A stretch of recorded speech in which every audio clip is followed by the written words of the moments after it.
Imagine these two scenarios. Scenario A, a man is in a room with a box on the ground. Scenario B, the man is holding the box, but it has a rip in the bottom and there's a bowling ball on the ground. To narratively bridge these scenarios in a visual medium, one might attempt to animate everything in between. However, one might discover that if you try to immediately 3D animate a narrative without a solid plan, you likely won't get far at all. That's why in this video I'd like to cover how through practice-based research I was able to properly utilize pre-production techniques that assured success in producing my 3D animation at a high standard. Firstly, let's define practice-based research.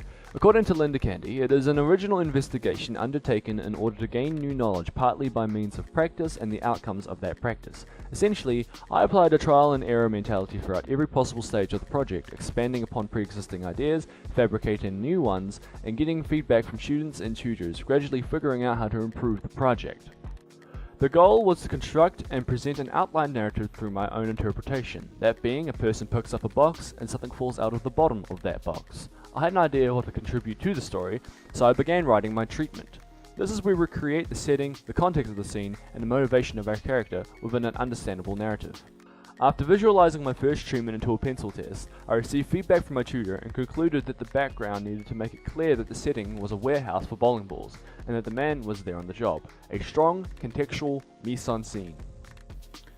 An animation that I look to that addresses mise-en-scene effectively is the classic Duck Amuck by Chuck Jones. An excerpt from Paul Wells explains this cartoon's relationship with setting excellently. He explains the cartoon constantly draws attention to the relationship between foreground and background, and principally to the relationship between the character and the motivating aspects of the environmental context. We comprehend the substance of an animation with the aid of recognizable visuals, so it is up to the animators to craft a tangible relationship between an actor and his setting for the sake of understanding subtext. Another concern in my pencil test was the poor figure posing. Creating a pre-visualization with strong posing and coherent staging is highly vital to bringing convincing motion and life to a central character. This can be effectively achieved with live-action references to which key poses can be extracted. This is not to be confused with direct rotoscoping. This is the exact last thing you want to catch yourself doing. Take it from the two greats of early Disney animation, Frank Thomas and Ollie Johnston.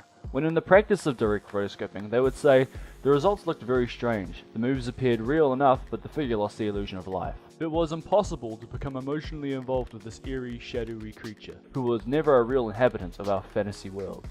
A sequence from Disney's Sleeping Beauty exemplifies this through its far better use of live-action references. When animating a dance from Merriweather, Frank Thomas referred to stills of a dance by Helen Stanley. But since he had a clear understanding of the key actions in his head, he actively chose to alter and position the poses in a way that favored the direction of the camera, resulting in stronger posing that aided the situation of the scene.